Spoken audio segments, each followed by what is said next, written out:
¿Qué duda cabe que el turismo, del cual vive nuestro país, muchas regiones incluso viven casi exclusivamente del turismo, es el sector más golpeado durante la pandemia, el que más demoró en reactivarse? Es más, todavía está en proceso de reactivación, es lo que dicen muchos, y que esto va a tardar. Pero hay una buena noticia.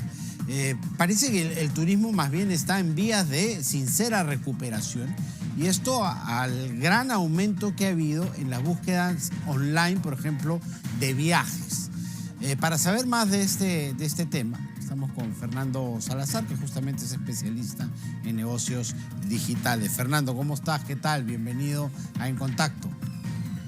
Luis Carlos, muchas gracias por la oportunidad. Muy contento de estar contigo. Gracias. A ver, el aumento de la búsqueda digital de viajes, de itinerarios, de pasajes, etcétera, puede llevarnos a inferir que estamos en un proceso de recuperación. Eso se ve plasmado en compras efectivas de paquetes turísticos que puedan hacer pensar que el turismo está en recuperación.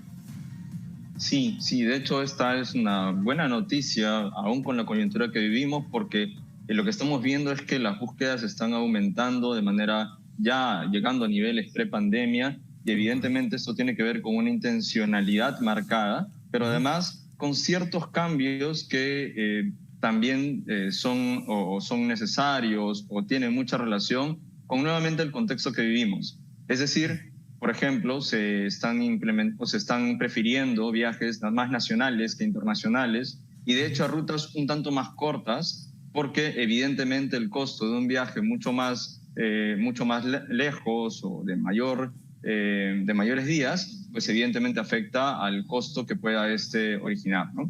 Y se ha hecho un mapeo justamente de cuáles son esos destinos que hoy que está prefiriendo el público. Sí, de hecho, dentro de los destinos tenemos a Lima, en principio, con un gran volumen de búsquedas y de intencionalidad. Después tenemos a Arequipa, tenemos a Cusco. Algo bien interesante a notar es la evolución que tienen las búsquedas de Ica.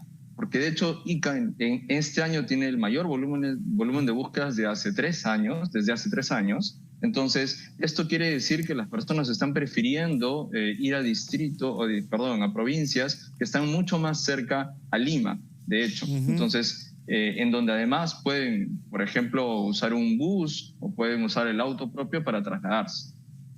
Claro, y ahí intuyo que Paracas es el gran imán, ¿no? Dentro de la región Ica. En épocas prepandémicas incluso era el segundo destino turístico después del Cusco. Es impresionante, ¿no? Lo que de ahí se puede sacar. Así es, por supuesto. Y de hecho también tiene que ver con esta reactivación y volver a niveles prepandemia en cuanto a búsquedas. Por supuesto, tiene que ver también con esta sensación de término de la pandemia y de las consecuencias que puede tener el contagio, y además también pues con esta necesidad de poder cambiar de aires y visitar el interior del país. Y en la forma de viajar, Fernando, esa es una gran curiosidad. También han cambiado los hábitos, se sigue prefiriendo la industria hotelera versus plataformas como Airbnb, por ejemplo, que dan mayor privacidad y de repente mayor seguridad en cuanto al no contagiarse. ¿Cómo está viajando la gente? De hecho, en el comportamiento de compra en sí aún hay una gran preferencia hacia la industria hotelera, pero sí hay un mercado y hay una tendencia muy marcada de estos agregadores como Despegar o como Viajes Falabella y demás, que han tenido un crecimiento bastante interesante. Entonces, es importante notar que la forma en cómo nosotros estamos comportándonos a nivel de dónde nos vamos a alojar y demás, está también en franco crecimiento y en franco cambio. Y tú hablabas de rutas cortas, de destinos cercanos, sobre todo a la capital, que por la magnitud de gente es donde más se viaja. Esto ha hecho que viajemos, por ejemplo, más en vehículo propio, por tierra que por avión. ¿Eso se ha visto algún cambio en ese sentido? Sí, nosotros como Attach realizamos este tipo de estudios, y lo que hemos encontrado es que hay mucha más preferencia hacia los viajes cortos. Es decir, igual, utilizamos el bus interprovincial, pero no para irnos demasiadas horas, sino cada vez menos horas. De hecho, por eso es que Ica tiene ahora muchos mejores resultados en cuanto a la intencionalidad. Y por supuesto, si se cuenta con un carro particular, un auto particular o alguna movilidad particular, ahora es mucho más usada. Otro tipo de transporte interesante es cómo ha subido también el uso de transporte aéreo, los aviones, y ahí tenemos una categoría que también tiene una competitividad interesante y por supuesto ahora es mucho más usada porque se entiende que las condiciones para protegerse del contagio son mejores.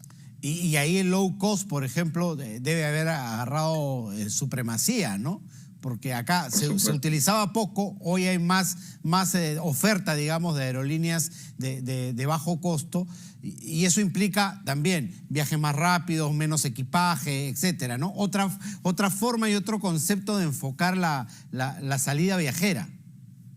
Sí, de hecho, notamos cómo la TAM ha podido obtener o brindar una oferta que realmente tenga competitividad, y de hecho es el líder todavía de las búsquedas de la categoría, pero también notamos como JetSmart, Viva Air, Sky Airlines, digamos que tienen cada vez mucha mayor participación en estas búsquedas y ofertas cada vez más competitivas y más alcance al bolsillo de las personas. Perfecto, Fernando. Muchísimas gracias por estos datos.